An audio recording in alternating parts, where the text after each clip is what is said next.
Richard Winters. The whole story, narrated straight from Wikipedia, start to finish. Let's dive in. Richard Davis Winters was a United States Army officer who served as a paratrooper in Easy Company of the 506th Infantry Regiment within the 101st Airborne Division during World War II. Winters was awarded the Distinguished Service Cross for his successful command of the assault on Brecourt Manor during the invasion of Normandy. His exploits were featured in numerous books and in the 2001 HBO miniseries Band of Brothers, in which he was portrayed by actor Damian Lewis. Early life and education.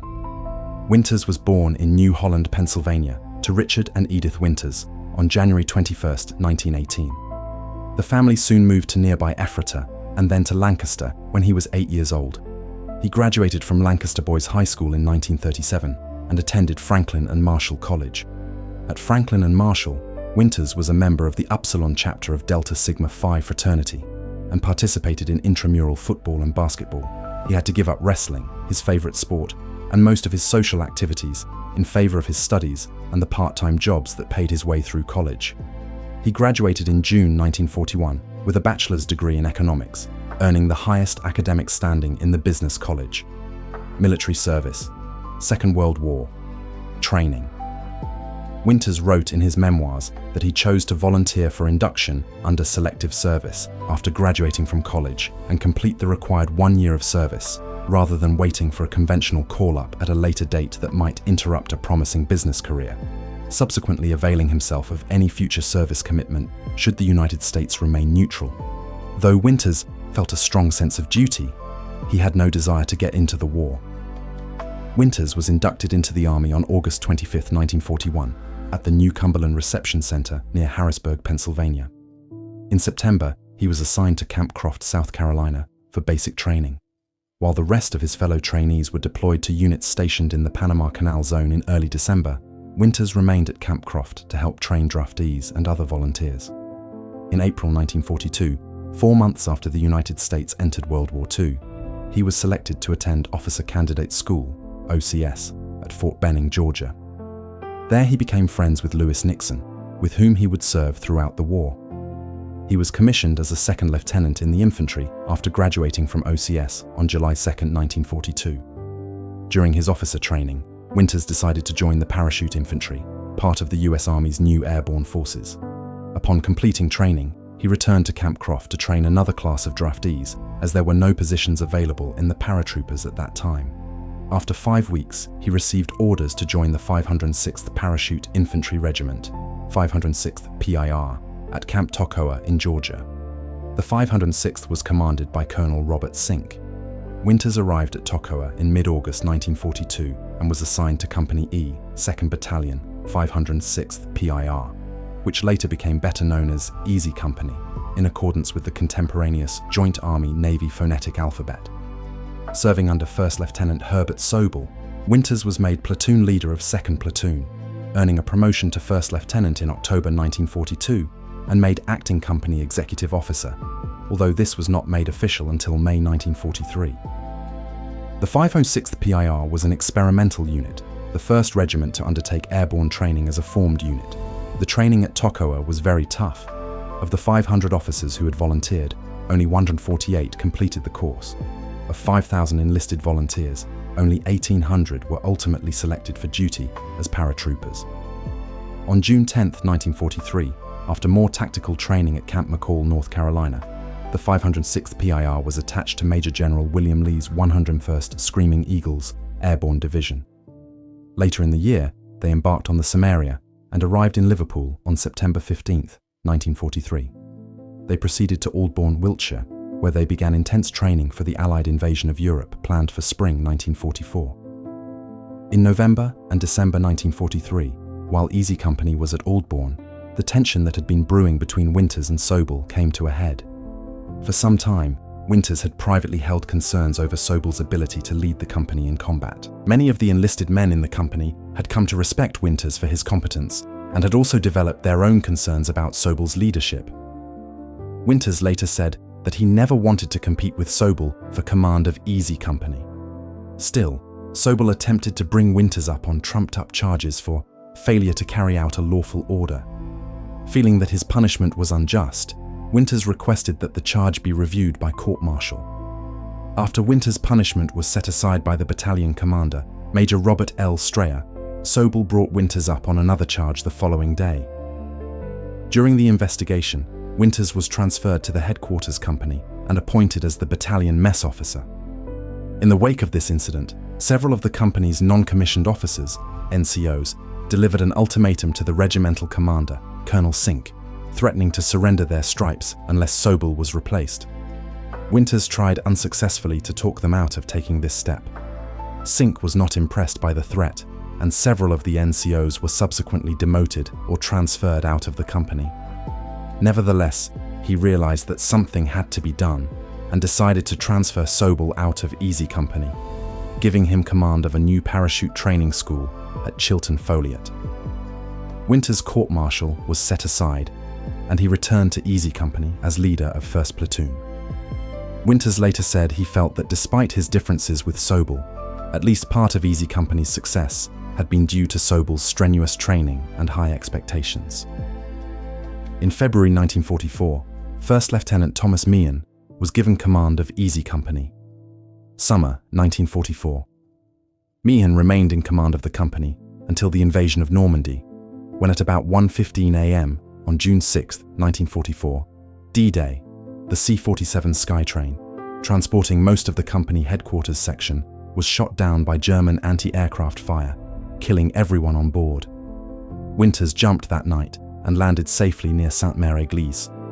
Losing his weapon during the drop, he nevertheless oriented himself, assembled several paratroopers, including members of the 82nd Airborne Division, and proceeded toward the unit's assigned objective near Sainte-Marie-du-Mont. With Meehan's fate unknown, Winters became the de facto commanding officer, CO, of Easy Company, which he remained for the duration of the Normandy campaign. Later that day, Winters led the Brécourt Manor assault, which successfully destroyed a battery of German 105mm howitzers, which were firing onto the causeways that served as the principal exits from Utah Beach. The Americans estimated that the guns, which were south of the village of Le Grand Chemin, were defended by about a platoon of 50 German troops, while Winters had 13 men. The attack has since been taught at West Point as a textbook example of an assault on a fixed position by a numerically inferior force. In addition to destroying the battery, Winters also obtained a map that showed German gun emplacements near Utah Beach. On July 1, 1944, Winters was told that he had been promoted to captain. The next day, he was presented with the Distinguished Service Cross, DSC, by Lieutenant General Omar Bradley, then the commander of the U.S. First Army. Shortly after, the 506th Parachute Infantry was withdrawn from France and returned to Aldbourne, England, for reorganization.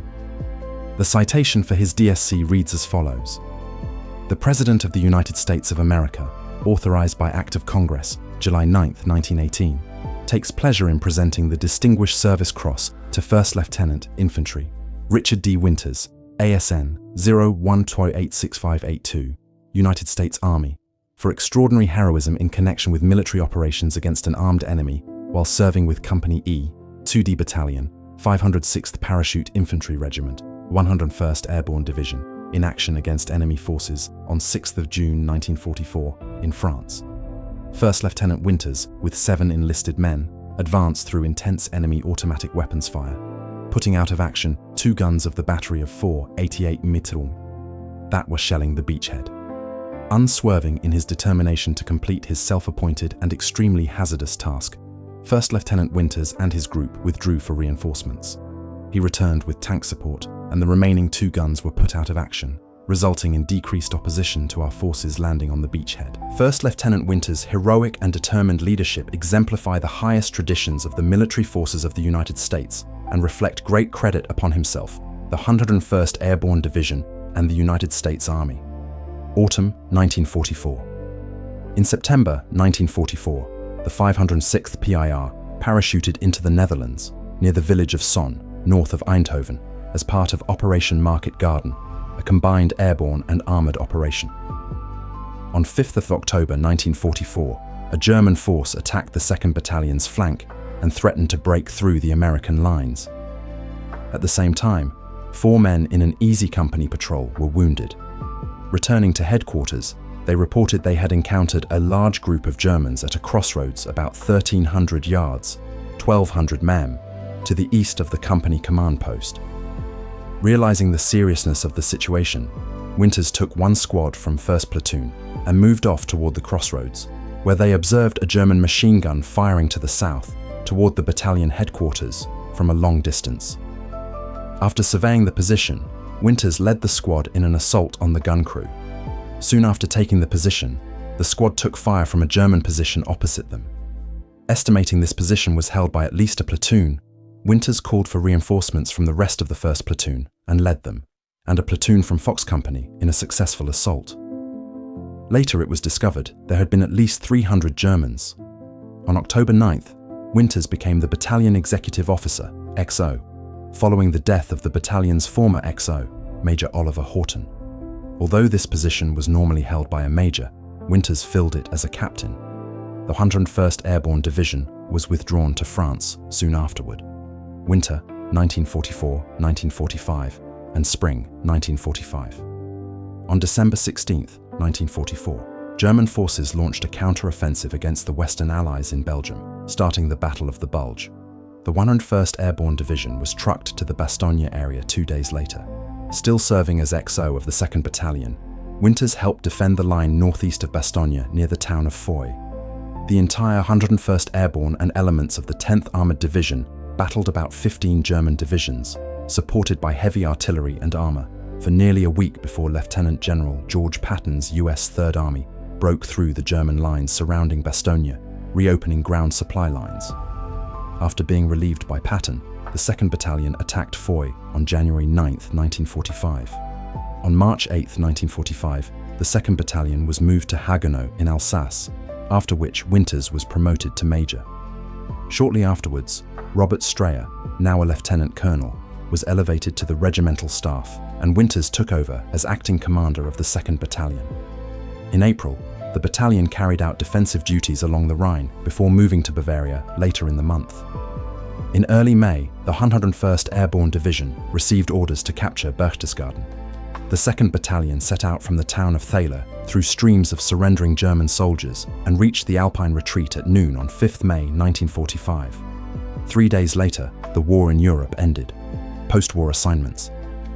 After the end of hostilities, Winters remained in Europe as the process of occupation and demobilization began. Even though he had enough points to return to the United States, he was told that he was needed in Germany. Later, he was offered a regular, non-reserve commission, but declined it. He finally embarked from Marseille aboard the Worcester Victory on 4 November 1945. He was separated from the army on November 29, 1945, although he was not officially discharged until January 22, 1946, and he remained on terminal leave until then. Winters was recommended for the Medal of Honor for his leadership at Brecourt Manor, but instead received the US Army's second highest award for combat valor, the Distinguished Service Cross.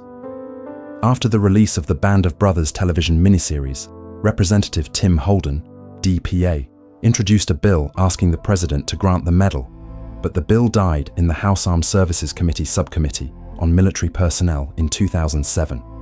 Korean War. After his discharge from the Army, Winters worked as a production supervisor for his close wartime friend Captain Lewis Nixon at Nixon's family business, Nixon Nitration Works of Nixon, New Jersey, now Edison Township, rising to become general manager in 1950. On May 16, 1948, Winters married Ethel Estopy and continued to pursue his education through the GI Bill, attending a number of business and personnel management courses at Rutgers University. In 1951, he and his wife bought a small farm, where later they built a home and raised 2 children. In June 1951, Winters was recalled to active duty in the Army during the Korean War. He was ordered to join the 11th Airborne Division at Fort Campbell, Kentucky, but he was given 6 months to report, and in this time he traveled to Washington, D.C.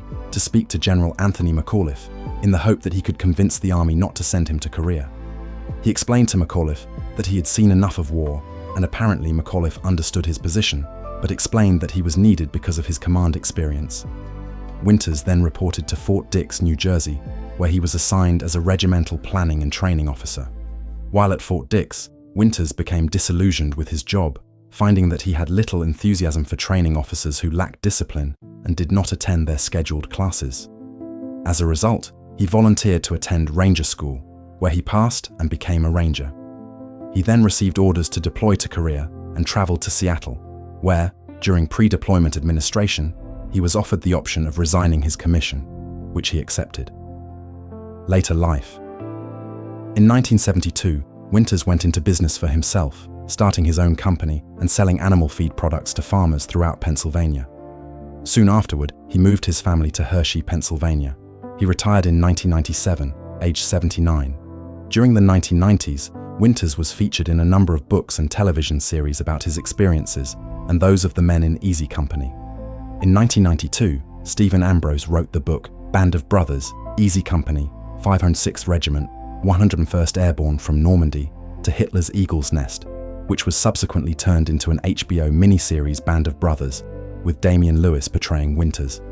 Winters also attended the 54th Primetime Emmy Awards on September 22, 2002, at the Shrine Auditorium in Los Angeles, when the Band of Brothers miniseries was nominated in multiple categories.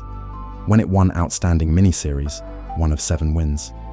Winters spoke at co-creator and executive producer Steven Spielberg's invitation on behalf of Easy Company, while other surviving members of the company watched from the Los Angeles St. Regis Hotel. I want to represent myself here as representing all the men of Company E that are present and accounted for, and on behalf of all the men who have passed on before us. And we want to thank Steve Ambrose for listening to our stories and our memories and telling the story of Band of Brothers. We don't want to forget Tom Hanks, Steven Spielberg, and his entire crew that did a wonderful job in telling our memories. And I also want to thank every one of you, Points at Audience, for your support. I salute you. Salutes. Winters was the subject of the 2005 book, Biggest Brother, The Life of Major Dick Winters, the man who led the Band of Brothers, written by Larry Alexander. His own memoir, Beyond Band of Brothers. The War Memoirs of Major Dick Winters, co-written by military historian and retired U.S. Army Colonel Cole C. Kingseed, was published in early 2006. He also gave a number of lectures on leadership to cadets at the United States Military Academy at West Point. On May 16, 2009, Franklin and Marshall College conferred an honorary doctorate in humane letters upon Winters. Despite the many accolades he had received, Winters remained humble about his service. During an interview for Band of Brothers that was both the miniseries' final scene and included in the official HBO companion documentary We Stand Alone Together, Winters quoted a passage from a letter he received from Sergeant Myron Mike Ranney. I cherish the memories of a question my grandson asked me the other day when he said, "Grandpa, were you a hero in the war?" Grandpa said, "No, but I served in a company of heroes." Death. Winters died on January 2, 2011, at an assisted living facility in Campbelltown, Pennsylvania, aged 92. He had suffered from Parkinson's disease for several years. Winters was buried in a private funeral service, which was held on January 8, 2011. He was buried in the Bergstrasse Evangelical Lutheran Church Cemetery in Ephrata, Pennsylvania, next to his parents in the Winters family plot. His grave is marked Richard D. Winters, World War II, 101st Airborne. His wife Ethel died on April 11, 2012, at Country Meadows, Hershey. She was 89 years old. Memorials. On June 6, 2012, the 68th anniversary of the D-Day landings, the Richard D. Winters Leadership Monument, featuring a 12-foot, 3.7-meter bronze statue of Winters by sculptor Stephen C. Spears, was unveiled near the village of Sainte-Marie-du-Mont, France, 49.3915 degram, 1.213455 degram, 49.3915, 121345, Winters statue. Winters agreed for the statue to bear his resemblance on the condition that the monument would be dedicated to all junior officers who served and died during the Normandy landings. Among the attendees were World War II veterans, former Pennsylvania Governor and First Secretary of Homeland Security Tom Ridge, and Major General James C. McConville, the 101st Airborne's commanding officer. During celebrations of the 70th anniversary of the landings in 2014, a party including Lewis, fellow Band of Brothers, cast members Ross McCall, technician 5th grade Joseph Liebgott, and James Madio, technician 4th grade Frank Perconte, and Private First Class Jim Pee Wee Martin of G Company, 3rd Battalion of the 506th Parachute Infantry Regiment, laid a wreath there.